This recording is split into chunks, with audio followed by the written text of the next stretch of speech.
हो, हे तेच जहाज आहे जे दुबईहून मालदीवच्या दिशेने निघालेलं, पण निसर्ग चक्रीवादळामुळे ते थेट रत्नागिरीत येऊन धडकलं.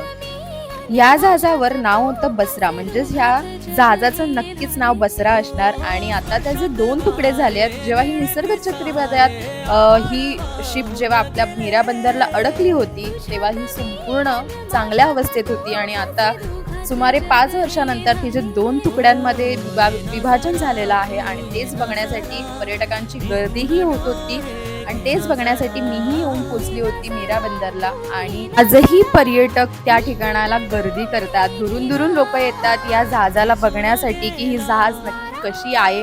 तेव्हा तर ती संपूर्ण होती, आता तर त्याचं 2 भागांमध्ये विभाजन झालेलं आहे, कारण का सुमारे 5 वर्ष ही ह्या खाऱ्या पाण्यात होती आणि त्याच्यामुळे लाटांच्या भरधाव वेगामुळे ती आज काही तिचे असे 2 तुकडे झालेले आहेत.